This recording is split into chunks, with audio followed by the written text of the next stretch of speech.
யூதர்களுடைய கலாச்சாரத்தை குறித்து நீங்க கொஞ்சம் தெரிந்து கொள்ளணும். ஒரு மனுஷன் இன்னொரு மனுஷனுடைய காலை கழுவுகிறான் அப்படின்னு வரும் பொழுது அதற்கு ரொம்ப பெரிய ஒரு அர்த்தம் ஒண்ணு உண்டு. அந்த நாட்களில் எல்லாருமே வாகனங்களை பயன்படுத்தல. பெரும்பாலும் பணக்காரர்களா இருந்தாலுமே கூட நடந்து போய் வருகிறது வழக்கம். அந்த நாட்களிலே மேடும் பள்ளமும் மண் நிறைந்த இடங்கள் தான் ஏராளமாக இருந்தது. அதுவும் நீங்கள் இஸ்ரவேலை இன்னைக்கு கூட நீங்க எடுத்து வீடியோ எல்லாம் பாப்பீங்கன்னு சொன்னா அந்த இடத்துல இருக்கிறது எல்லாமே பெரும்பாலும் இப்பேற்பட்ட இடங்கள் தான், வறண்ட நிலமாய் இருக்கும். ஒரு எஜமானன் வெளியில இதே போல போயிட்டு அவர் வருவார் அப்படின்னு சொன்னா அவருடைய காலெல்லாம் எப்படி இருக்கும்னு யோசிச்சு பாருங்க. தூசியா இருக்கும், மண்ணா இருக்கும். அப்படி அவர் உள்ள வர முடியாது. ஒண்ணு வேலைக்காரனா இருக்கணும், இல்ல அடிமையா இருக்கணும். இப்படி இருந்தா மாத்திரம்தான் காலை கழுவ முடியும். அவங்ககிட்ட தான் காலை கழுவுறதுக்கு வேலை கொடுத்திருப்பாங்களே, வேற யாருமே காலை கழுவ மாட்டாங்க. ஆனா இயேசு கிறிஸ்து வானத்தையும் பூமியும் உண்டாக்கின தேவன் டேபிள்ல இருந்து கொஞ்சம் இறங்கி வரார். போட்டிருந்த அந்த வஸ்திரத்தை கழட்டிட்ட அடிமைகள் மாத்திரமே கட்டி கொள்ளக்கூடிய அந்த கச்சையை கட்டி கொண்டார். பாத்திரத்தை எடுத்து அதுல தண்ணீரை ஊற்றி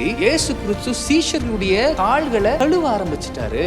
நம்ம எத்தனை பேர் அப்படி செய்ய முடியும்? இன்னைக்கு நம்மள இருக்கக்கூடிய நமக்கு என்ன பெருமை இருக்கு? பெருமை பாராட்டும்படிக்கு நம்ம இடத்துல என்ன இருக்கு? ஒண்ணுமே இல்லை.